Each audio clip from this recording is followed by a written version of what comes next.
दोस्तों, इस दुनिया में 2% लोग ही सफलता के उच्चतम शिखर तक पहुंच पाते हैं और बाकी जो लोग हैं उनमें से कुछ लोग तो सफल होने के लिए प्रयास ही नहीं करते हैं। उन्हें डर लगता है कि कहीं असफल हो गए तो लोग क्या कहेंगे, कहीं जीवन में कोई चुनौती आई तो हम उसका सामना कैसे करेंगे। और कुछ लोग शुरुआत भी कर लेते हैं तो चुनौतियां देख करके भाग खड़े होते हैं। और दोस्तों, जो लोग सफलता के उच्चतम शिखर तक पहुंचे हैं, यदि हम उनके जीवन को जानने की कोशिश करें तो पाएंगे कि उनका पूरा जीवन चुनौतियों से भरा हुआ था।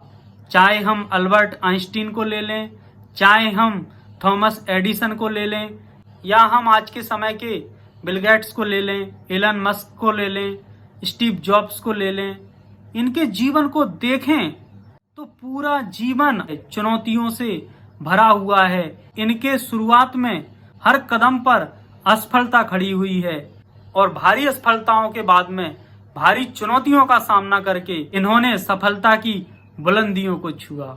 ऐसे ही चुनौतियों का सामना करते हुए जापान के एक लड़के की स्टोरी मैं आपके साथ में शेयर करना चाहता हूँ। जापान में एक लोहार का लड़का अपने पिता के काम में उनकी मदद करता था। पढ़ाई में मन नहीं लगा तो 16 साल की उम्र में किसी कंपनी में मैकेनिक गिरी सीखने के लिए चला गया। मैकेनिक गिरी सीखता रहा और मैकेनिक गिरी में वह अच्छा खासा पारंगत हो गया। बाद में वह गाड़ी के इंजन में लगने वाली पिस्टन रिंग को खुद बनाना चाहता था। इसके लिए वह अपने दोस्तों से, अपने रिश्ते नातेदारों से पैसा उधार लेता है और पिस्टन रिंग बनाने की खुद की एक फैक्ट्री खोलता है। उसने पिस्टन रिंग बेचने के लिए बड़ी कंपनियों से संपर्क किया तो उनमें से एक बड़ी कंपनी टोयोटा उसके पिस्टन रिंग लेने के लिए तैयार हो गई। लेकिन इसी बीच इसका एक्सीडेंट हो जाता है और 3 महीने तक इसे हॉस्पिटल में रहना पड़ता है, तो वह कॉन्ट्रैक्ट इसके हाथ से निकल जाता है। अब सब कुछ इसके खिलाफ चल रहा था। जो पैसे उधार लिए थे वो लोग भी मांगने आ रहे थे और अब एक और आफत आ गई। 1944 में द्वितीय विश्व युद्ध के दौरान अमेरिका का हमला हुआ और इसकी पूरी फैक्ट्री जल करके खाक हो गई। अब इससे बहुत बड़ा धक्का लगता है। युद्ध में हार के बाद जापान की अर्थव्यवस्था भी बुरी तरह डगमगा गई। लोग साइकिल या पैदल चलने को मजबूर थे। तभी इसके दिमाग में एक आइडिया आता है और यह एक छोटा इंजन बना करके साइकिल में लगा देता है।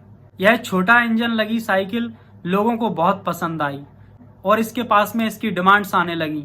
लेकिन इसके उत्पादन के लिए इसके पास में कोई फैक्ट्री नहीं थी, फैक्ट्री लगाने के लिए पैसे भी नहीं थे।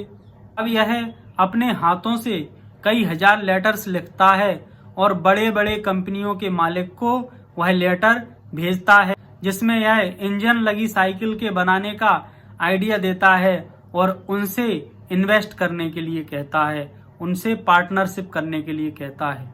जो लेटर्स उसने भेजे थे उसमें से कुछ लोगों के सकारात्मक रिस्पॉन्स आए और वे इसके साथ में पार्टनरशिप करने को तैयार हुए और तब एक इंजन लगी साइकिल बनाने की फैक्ट्री लगाई गई।